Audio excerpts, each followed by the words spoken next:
ನಮಸ್ಕಾರ. ಡಿಕೆ ಪರಂ ಪಟ್ಟಾಭಿಷೇಕ ಯಾರಿಗೆ ವಿಶೇಷ ಕಾರ್ಯಕ್ರಮಕ್ಕೆ ಸ್ವಾಗತ. ನಾನು ರಂಜಿತಾ ಗೌಡ. ಬೆಳಗಾವಿ ಅಧಿವೇಶನ ಕೇವಲ ಡಿನ್ನರ್ ಮೀಟಿಂಗ್ ನಲ್ಲೇ ಮುಗಿದು ಹೋಗೋದರ ಜೊತೆಗೆ ಜನವರಿ ಕ್ರಾಂತಿಗೆ ಮುನ್ನುಡಿಯನ್ನೂ ಬರೆಯಿತು. ಒಂದು ಕಡೆ ಸಿಎಂ ಬದಲಾವಣೆ ಇಲ್ಲ ಅಂತ ಹೇಳಿ ಫುಲ್ ಸ್ಟಾಪ್ ಇಟ್ರೆ, ಇಲ್ಲ ಜನವರಿ 6ಕ್ಕೆ ನಮ್ ಡಿಕೆ ಸಾಹೇಬ್ರು ಸಿಎಂ ಆಗೇ ಆಗ್ತಾರೆ ಅಂತ ಹೇಳಿಕೆ ಕೊಡ್ತಾ ಇರೋ ನಾಯಕರು ಒಂದು ಕಡೆ. ಡಿಕೆ ಮನಸ್ಸಿನಲ್ಲಿ ಏನಿದೆ ಅಂತ ಯಾರಿಗೂ ಅರ್ಥ ಆಗಲ್ಲ. ಜಿ ಪರಮೇಶ್ವರ್ ಸಿಎಂ ಆಗ್ತಾರೆ ಅಂತ ವಿ ಸೋಮಣ್ಣ ಮತ್ತಷ್ಟು ಬೆಂಕಿ ಹಚ್ಚಿದ್ದಾರೆ. ಏನಿದು ಜನವರಿ ಕ್ರಾಂತಿ? ಇಷ್ಟು ದಿನ ಸುಮ್ಮನಿದ್ದಂತ ಸೋಮಣ್ಣ ಇವಾಗ ಪರಮೇಶ್ವರ್ ಪರ ಬ್ಯಾಟಿಂಗ್ ಮಾಡ್ತಾ ಇರೋ ಕಾರಣವಾದ್ರೂ ಏನು ಅನ್ನೋ ಇನ್ಸೈಡ್ ಸ್ಟೋರಿ ನಿಮ್ಮ ಮುಂದೆ.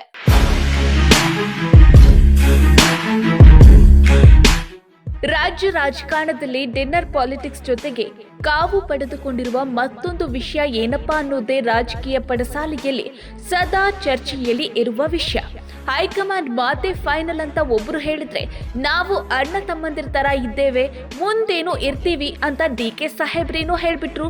ಇದರಿಂದಾದ್ರೂ ಮುಂದಿನ ಸಿಎಂ ಯಾರು ಅನ್ನೋ ಚರ್ಚೆ ಸ್ಟಾಪ್ ಆಯ್ತು ಅನ್ನುವಾಗಲೇ ನೋಡಿ, ಡಿಕೆ ಮಾನಸ ಪುತ್ರ ಅಂತಾನೆ ಕರೆಸಿಕೊಳ್ಳೋ ಚನ್ನಪಟ್ಟಣ ಶಾಸಕ ಇಕ್ಬಾಲ್ ಹುಸೇನ್ ಒಂದು ದೊಡ್ಡ ಬಾಂಬ್ ಸಿಡಿಸಿದ್ದಾರೆ.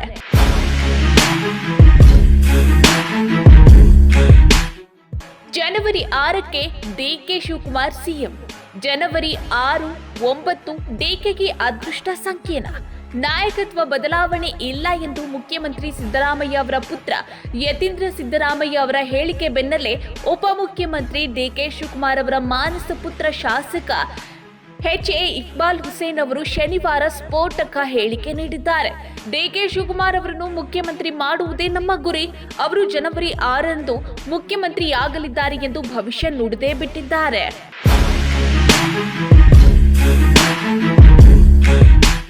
ಸಿದ್ದರಾಮಯ್ಯ ಅವರು ಮುಖ್ಯಮಂತ್ರಿ ಹುದ್ದೆಯನ್ನು ಶಿವಕುಮಾರ್ ಅವರಿಗೆ ಬಿಟ್ಟು ಕೊಡಬೇಕು, ಡಿಕೆಶಿಗೆ ಅವಕಾಶ ಸಿಗಬೇಕು. ಇದಕ್ಕೆ ಹೈಕಮಾಂಡ್ ಸ್ಪಂದಿಸುತ್ತಿದೆ. ಬಹುಶಃ ಜನವರಿ 6ರಂದು ಸಿಎಂ ಸ್ಥಾನ ಸಿಗುವ ಸಾಧ್ಯತೆ ಇದೆ ಅಂತ ಮಾಧ್ಯಮದವರ ಮುಂದೆನೆ ಘಂಟಾ ಘೋಷವಾಗಿ ಹೇಳಿದ್ದಾರೆ.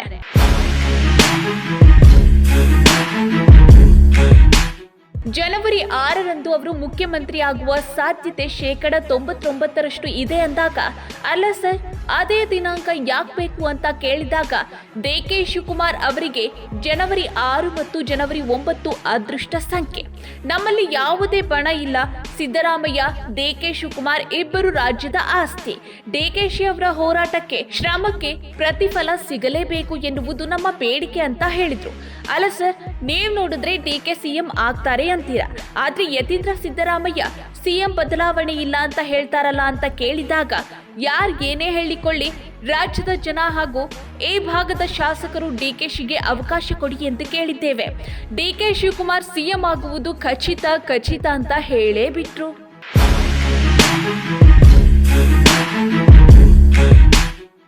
ದಲಿತ ಸಿಎಂ ಕೂಗು ಮತ್ತೆ ಮುನ್ನೆಲೆಗೆ. ಸತೀಶ್ ಜಾರಕಿಹೊಳಿ ಆಯ್ತು, ಈಗ ಜಿ ಪರಮೇಶ್ವರ್. ಕಾಂಗ್ರೆಸ್ ಪಾಳೆಯದಲ್ಲಿ ಈ ರೀತಿಯ ಗೊಂದಲದ ಹೇಳಿಕೆಗಳು ಒಂದು ಕಡೆ ಆದ್ರೆ, ಈ ಕಡೆ ಕೇಂದ್ರ ರೈಲ್ವೆ ಖಾತೆ ರಾಜ್ಯ ಸಚಿವ ಮತ್ತು ಬಿಜೆಪಿ ಸಂಸದ ವಿ ಸೋಮಣ್ಣ ಅವರು ಗೃಹ ಸಚಿವ ಜಿ ಪರಮೇಶ್ವರ್ ಅವರು ರಾಜ್ಯದ ಮುಖ್ಯಮಂತ್ರಿಯಾಗಲಿ ಎಂದಿದ್ದಾರೆ. ಅಧಿಕಾರ ಪಡೆಯುವುದು ಅದೃಷ್ಟ.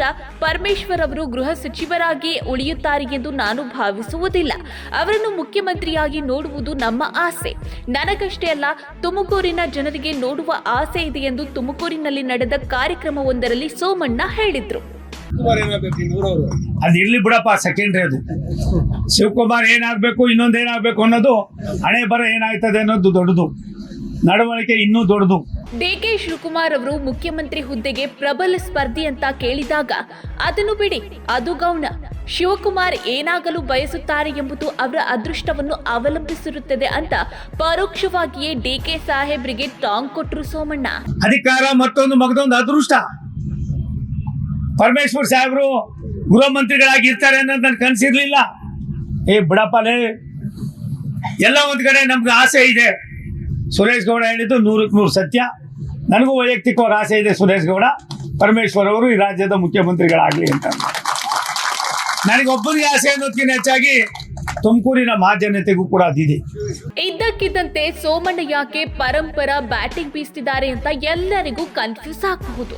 ಅದಕ್ಕೆ ಇನ್ಸೈಡ್ ಕಾರಣ ಏನಪ್ಪಾ ಅಂದ್ರೆ 2013ರ ವಿಧಾನಸಭಾ ಚುನಾವಣೆಯಲ್ಲಿ ಸಿದ್ದರಾಮಯ್ಯ ಗ್ಯಾಂಗ್ ಪರಂ ಸೋಲಿಗೆ ಕಾರಣವಾಯಿತು ಅನ್ನೋದು ಒಂದು ಕಾರಣ. ಆದ್ರೆ ಇನ್ನೊಂದು ಕಾರಣ ಈ ಬಾರಿಯ ಲೋಕಸಭಾ ಚುನಾವಣೆ.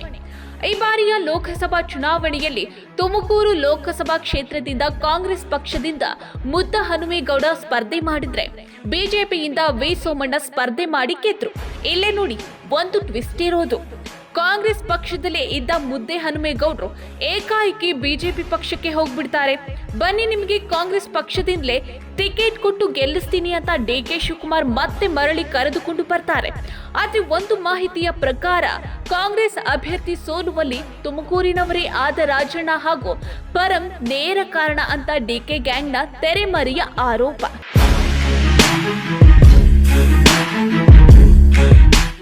ನಾಳೆ ದೆಹಲಿಗೆ ರಾಜ್ಯ ಕಾಂಗ್ರೆಸ್ ಗ್ಯಾಂಗ್, ಕುತೂಹಲ ಮೂಡಿಸಿರುವ ಸಿದ್ದು ಡಿ.ಕೆ.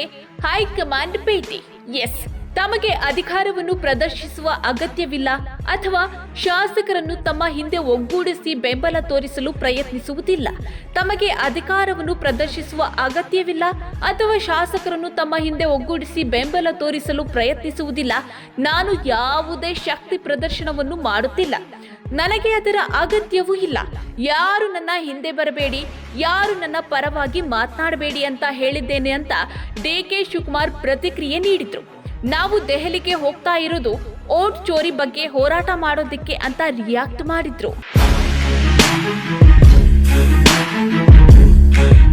ಒಂದು ವೇಳೆ ವಿ ಸೋಮಣ್ಣ ಹೇಳಿದಂತೆ ಒಂದು ವೇಳೆ ಜಿ ಪರಮೇಶ್ವರ್ ಸಿಎಂ ಆಗೋಕೆ ಪ್ಲಸ್ ಪಾಯಿಂಟ್ ಏನು ಅಂತ ನೋಡೋದಾದ್ರೆ ಯಶಸ್ವಿಯಾಗಿ ಗೃಹ ಇಲಾಖೆಯ ಜವಾಬ್ದಾರಿ ನಿರ್ವಹಣೆ. 2013ರಲ್ಲಿ ಕಾಂಗ್ರೆಸ್ ರಾಜ್ಯಾಧ್ಯಕ್ಷರಾಗಿ ಅಧಿಕಾರ ಪಡೆದಿದ್ದು ಸಿದ್ದು ಹೈಕಮಾಂಡ್ ಜೊತೆ ಉತ್ತಮ ಸಂಬಂಧ. 2013ರಲ್ಲಿ ರಾಜ್ಯಾಧ್ಯಕ್ಷರಾದ್ರೂ ಸೋತಿರುವ ಅನುಕಂಪದ ಅಲೆ.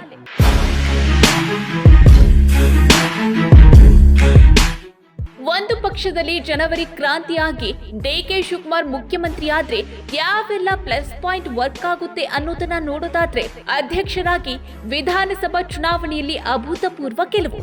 ಅಧ್ಯಕ್ಷರಾಗಿದ್ರೂ ಕೂಡ ಮುಖ್ಯಮಂತ್ರಿ ಸ್ಥಾನ ಬಿಟ್ಟುಕೊಟ್ಟಿದ್ದು ಒಕ್ಕಲಿಗ ನಾಯಕರ ಶಾಸಕರ ಬೆಂಬಲ. ಕಾಂಗ್ರೆಸ್ ಅಧಿನಾಯಕಿ ಸೋನಿಯಾ ಗಾಂಧಿ ಜೊತೆ ಉತ್ತಮ ಬಾಂಧವ್ಯ.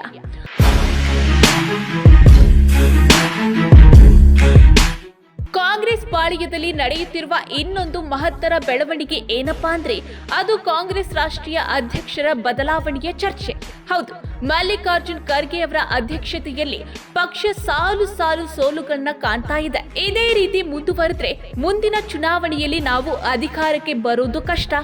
ಅಧ್ಯಕ್ಷರನ್ನ ಬದಲಾಯಿಸಿ ಅಂತ ಕೆಲ ಕಾಂಗ್ರೆಸ್ ನಾಯಕರು ಕಾಂಗ್ರೆಸ್ ಹೈಕಮಾಂಡ್ಗೆ ಪತ್ರ ಬರೆದಿದ್ದಾರೆ.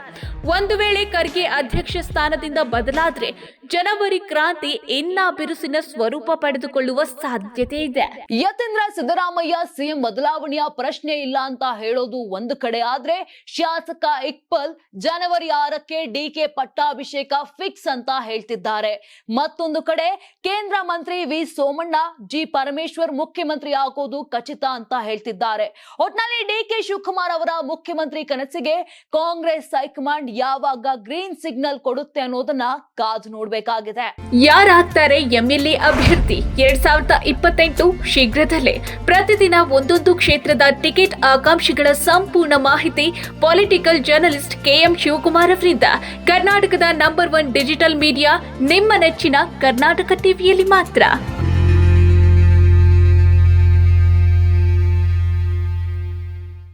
ನೀವು ಸಣ್ಣ ಆಗ್ಬೇಕಲ್ವಾ? ಅದು ಒಂದು ಉತ್ತಮ ಆಹಾರದಿಂದ ಸಣ್ಣ ಆಗ್ಬೇಕಲ್ವಾ? ಪ್ರತಿದಿನ ನಮ್ಮ ಜೀನಿ ಸ್ಲಿಮ್ ನ ಯೂಸ್ ಮಾಡಿ ಯಾವುದೇ ಸೈಡ್ ಎಫೆಕ್ಟ್ ಇಲ್ದಂಗೆ ನೀವು ಸಣ್ಣ ಆಗ್ತೀರಾ.